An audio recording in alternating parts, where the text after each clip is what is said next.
Let's start with what this is. Can you briefly describe what is Mythos? So everyone who has used an AI chatbot such as ChatGPT or Claude is familiar with that kind of interface. And over the past year, we've seen dramatic progress in these capabilities, not just in chatting with users, but actually writing software programs and, as they get more agentic, building fully fleshed out systems. So if you're really, really good at writing computer code, it's not that far away to be really, really good at hacking computer code. And what we've seen is an explosion, a qualitative shift in just how much these models can achieve. This is the latest and greatest Anthropic model, and it is capable of executing, not just finding a bug, but exploiting that bug, going through all the links of the cyber kill chain to successfully execute attack, and doing so autonomously. Now, why does that matter? Because even though we're talking about computers, cybersecurity has actually been under a massive labor shortage for the past 20 years. If you think about, why aren't we able to patch all of these bugs? It's because hackers are really expensive. These are talented folks who are difficult to train. But now, if AI can do so much of that job by itself, you start thinking about Anthropic as a company having capabilities comparable to that of the National Security Agency in the United States government. And fortunately, Anthropic was the one to get to this future first. They're approaching the United States government, they're approaching critical infrastructure companies, they're approaching the key cloud providers and banks and saying, this is what we've discovered, you live in a different world now, let's figure out how to secure it. From your standpoint, are you fearful that this could expose vulnerabilities or hopeful it will improve resilience? So I think there's a sequencing part of all of this story. This is a capability that is useful for cyber offense, and that means doing bad things, but also doing things that are critical to U.S. national security. But it's also a boon for cyber defense, because you can imagine every new piece of software before it enters the world is going to have to go through the Mythos test, which is to say, can you survive this gauntlet? And the reality is, going through that gauntlet before was, number one, pretty expensive and time-consuming, and number two, not perfect. There was a lot of bugs that weren't discovered, and we know that because Mythos just discovered a giant pile of new bugs and all this stuff. So this does offer a world in which we can secure our software more in a bigger way. The problem is that transition point. There is a massive amount of code, whether that's open source code, and it turns out that much of the infrastructure of the internet relies on stuff that is maintained by volunteers, and also big critical infrastructure providers. We're talking banks, energy companies, and the amount of overhauling that they have to do over the next 12 months is massive. And the question is, how long can we keep the Mythos capability exclusively in the hands of the good guys? How much can we patch before problems start arising? How far behind is the government from the private sector, and how willing is the government to work with said private sector that there's been some tension between?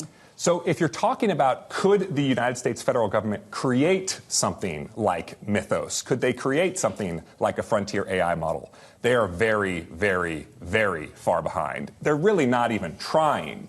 So the only way that they can get access to these capabilities is to work with private industry, the types of folks who can do this. And in this case, Anthropic has what they estimate to be a 6 to 18-month lead, even over OpenAI, even over all the other best AI labs in the world, which are in the private sector.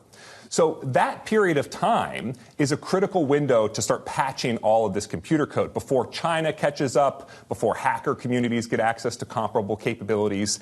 And tragically, that window of time is one that the U.S. government is at risk of squandering because of a dispute over contracting terms in Anthropic's working with the Pentagon. Just for folks who aren't aware, Anthropic is a critical provider not just of cyber AI capabilities, but also of AI capabilities that are useful in intelligence and warfighting, literally being used in Iran right now every single day. And despite Anthropic providing all those critical capabilities to key national security agencies, over this contracting dispute, the Pentagon decided to label them a supply chain risk. The type of designation that we use when we find out a company is secretly like a front for Chinese spies. It's completely unreasonable. And the government is in this moment of utter confusion, because on the one hand, they're saying, Anthropic, you've got to help us secure the financial arteries of our economy on cyber. On the other hand, we don't trust you at all, and actually we'd prefer if you go out of business. When we talk to different executives and we ask them about Mythos, they say, well, there's as much good as there is bad, and we're actually really optimistic.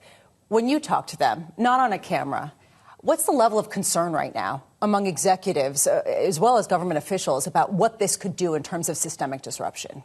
So I think the way to think about it is, what if Anthropic wasn't going down this path, right? Anthropic is suffering in business terms because they're not offering Mythos to all of their customers right now.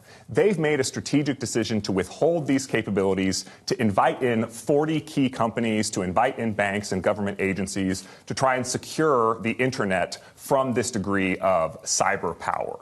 In the alternative scenario, where this fell into the hands of somebody who wanted to use it to make bets on the market, or somebody who wanted to use it to exploit cyber offense in a national security sense, maybe one of our adversaries, we would be having a completely different conversation.